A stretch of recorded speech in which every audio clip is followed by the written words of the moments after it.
YouTube. It's me again. Let's get right to it. So most videos you see about indigos are talking about indigos. So I'm going to do something different. I'm going to talk about what it's like in my experience being an indigo, star child. So let it begin. When I heard the term indigo, um, when I first got into this spiritual journey, um, I didn't think I was until I started working with the pendulum, and I asked if I was, and it said yeah, and I was like, oh really? So um,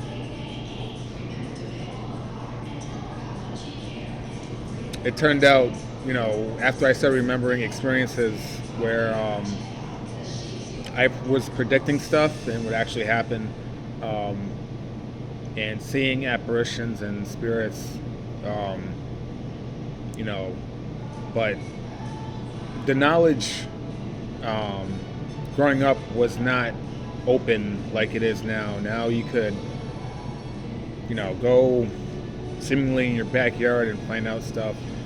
We have the internet. Internet now. We can look up videos about it. It's in the palm of our hands. We didn't have that luxury in the late '80s, early '90s. So, um, so yeah, I was like, wasn't always a New Ager. I was still into Buddhism, um, but um, the only New Age thing I was really doing was the Buddhist part, because New Age is all the religions put together with science. So meditation and all that stuff, reincarnation, um, and collecting crystals. I always loved crystals. So I always had that rebellious nature, and like indigos were naturally had that punk rock attitude. You know, it, I heard indigos that were born before me, that grew up in first um, the first era of punk rock, in the '70s and '60s, because they put it in as this era is where this group of children were born. Indigos were '70s and '80s. '90s were crystal children, rainbow children after the 2000s. But they could also be born, off the in different eras that they weren't normally being born in. My friend's son is definitely an indigo. He has a rebellious nature. But anyways, so, but at these times, these different things of hippies and punks, and it's easy for us to grab onto. So, because it always had that rebellious nature. So, I was into hip hop. Some people say hip hop is a black man's punk. Not sure if you agree with that or not, but I could definitely see it. If you listen to Sex Pistols, Anarchy in the UK, and compare that to NWA's "Fuck the Power," or "Fight the Power." I'm sorry, and and other groups, like Public Enemy, Public Enemy. Sorry. So, I could definitely see the, I could see the where they say that. When I first heard about that, I was like, what? No way, because at the time, hip hoppers were making fun of like the punk rock and new wave stuff. I was just getting into new wave. So, but they were black um, punk rockers, and new wave and punk. The drummer from Culture Club is black. I'm sorry, not the drummer. The bassist from Culture Club is black. The Cure, at one point, had a black drummer. Dead Kennedys has a drummer that's black. So there's black people in punk rock. There's a new flood of bands that are punk bands that are all black. So, but anyways, getting back to the subject, I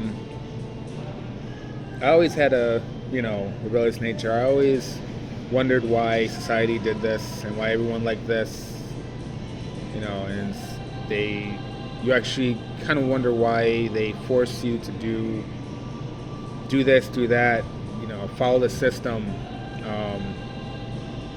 I wasn't always a conspiracy theorist, didn't always believe in conspiracy theories, but I always question stuff, and that's a big no-no, and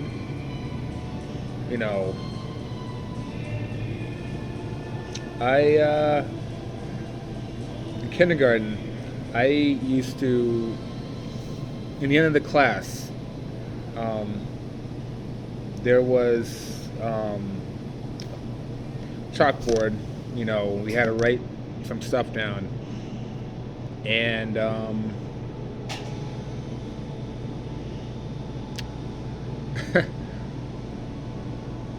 I used to follow along in class, but eventually I would just stop doing the assignment. And I was misdiagnosed with there's a big debate if it's ADHD or misdiagnosed with ADHD. I think that's something everyone has a little bit, or some people say it's illusion, whatever your perspective is about that. But me, if I'm not interested in what you're talking about, you're not getting my attention.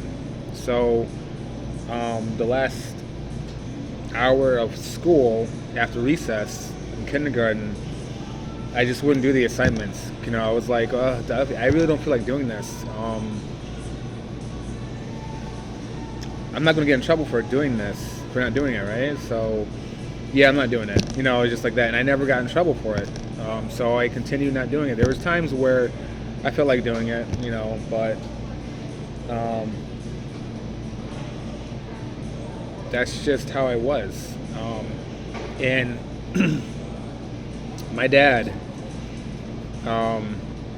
he's on the other side. He's in Summerland right now.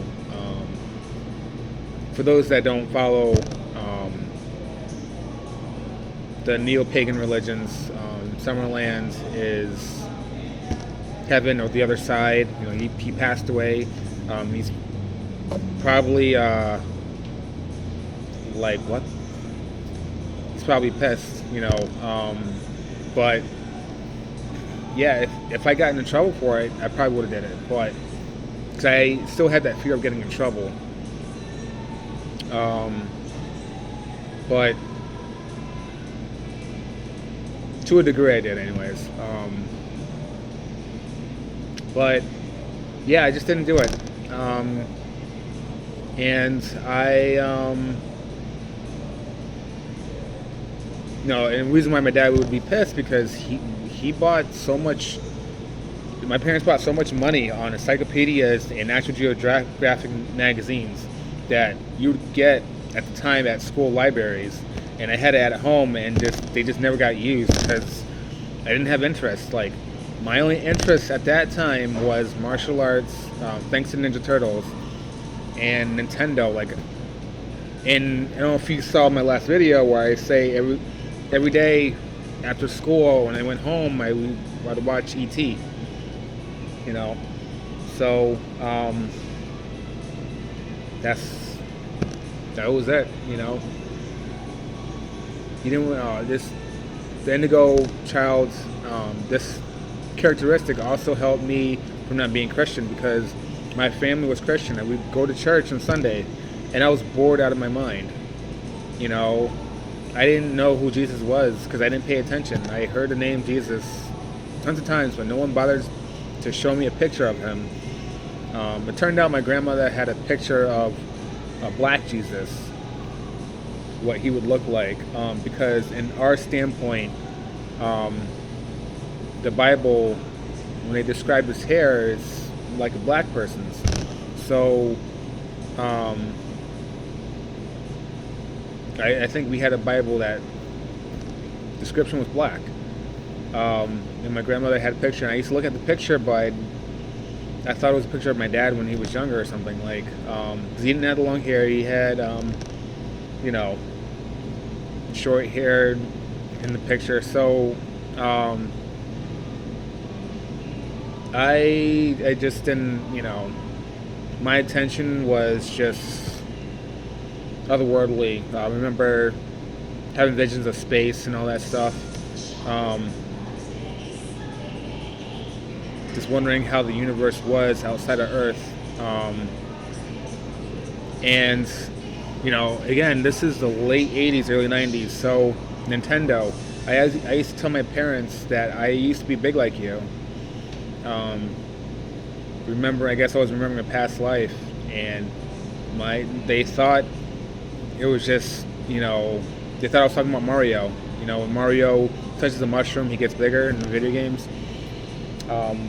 When I used to say that I've seen a ghost, I saw an apparition, they thought I was talking about Ghostbusters. Ghostbusters was still big at that time. So, and I had all the Ghostbusters figures. And I had the proton pack, the trapper. We had this gun where they have pictures of different monsters, including Slimer and the Stay Puft Marshmallow Man, where you turn you push the trigger and it turns, and the picture of a ghost would appear on the wall, kind of like a slideshow where you carried it around. We had that. Almost had all the Ghostbusters toys. Ghostbusters and Ninja Turtles were, so they were thinking that when I was playing and actually saw something, they thought I was referring to that. So it's just, then I go to school. This is like shifting to 1994. I told teachers I saw something, and your eyes are playing tricks on you. It was whatever I started to talk about my experiences. They'll get shut down either by thinking about references to popular culture or just from people that just didn't believe. And always felt different. I still struggle with that in today's life. I hang out with a group of nerds because I'm a nerd too, and still felt different. Still felt like I didn't really fit in or belong.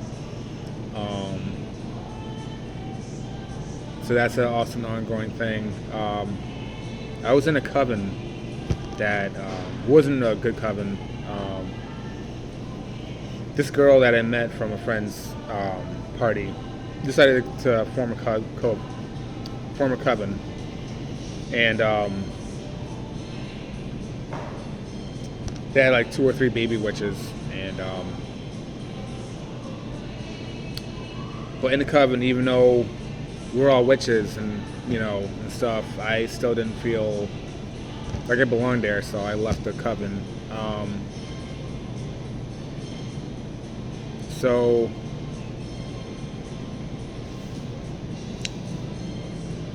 that's a lifelong struggle. The good thing about spiritual awakening is you do find other people that are like you eventually due to vibrations. But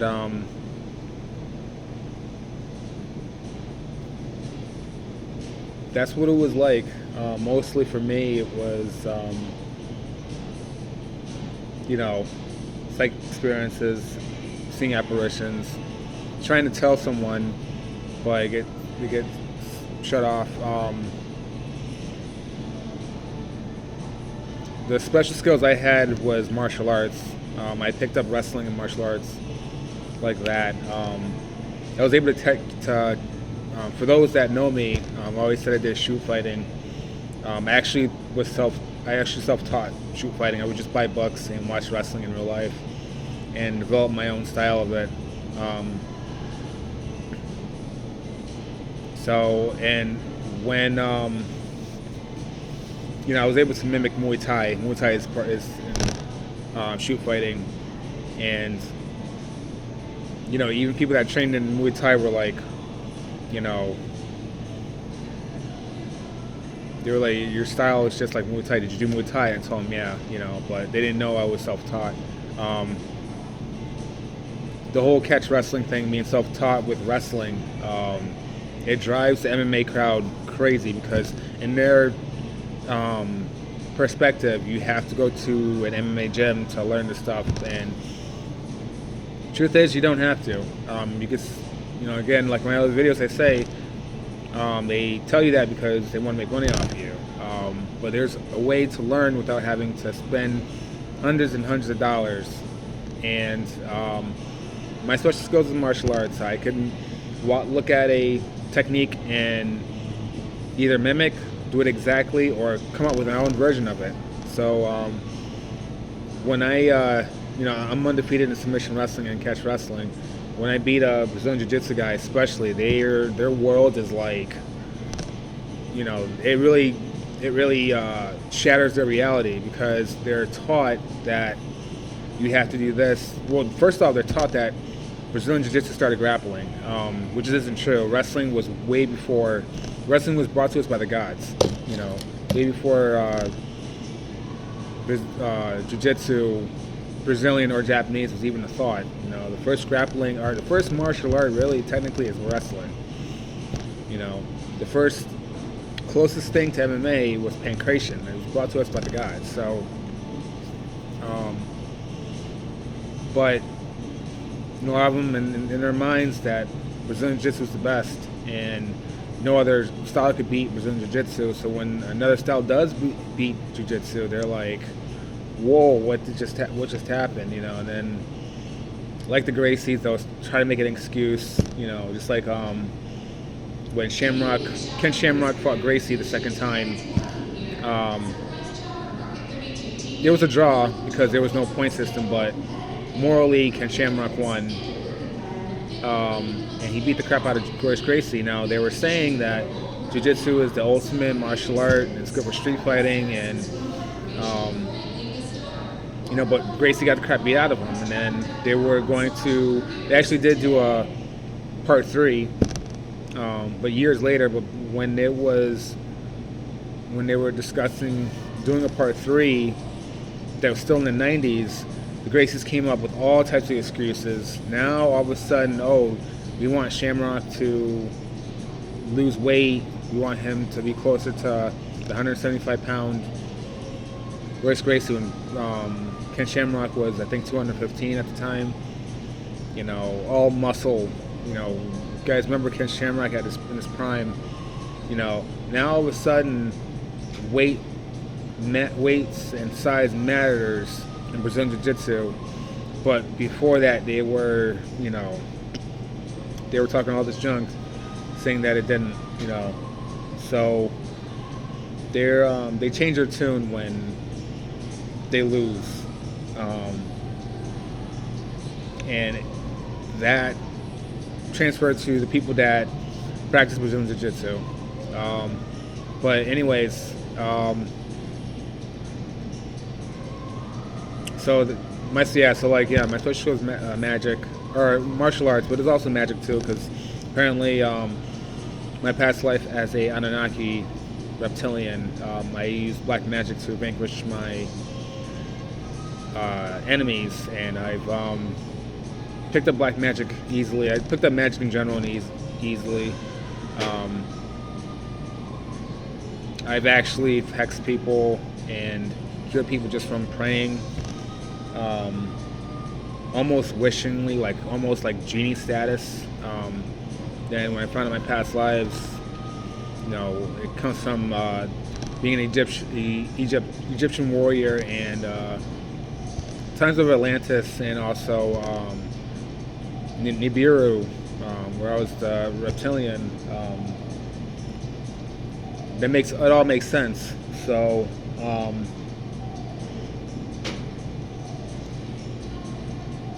Trying to think of anything else I could cover about my experience being in the Indigo. Seeing auras around things, that was another one. Of course, I used to wonder what it was I was saying,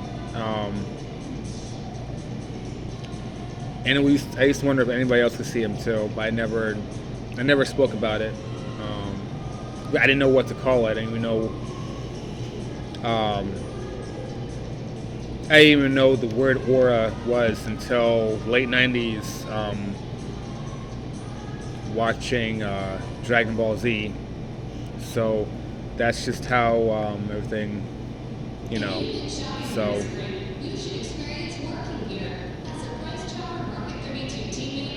that's it. That's my experience being an Indigo. You guys learn anything? If you're Indigo, please hit that like and subscribe. Special shout outs to Tanija. She's so young and she has all this knowledge. This is knowledge I wish I had. But again, everything happens for a reason. Maybe there's a reason why I didn't get this knowledge, but when I was younger. But it would have helped me a lot, big time. If I had this knowledge that it's so ready to us nowadays that it's just not. It wasn't back in the late '80s, early '90s, So I guess I'll see you guys later. Peace.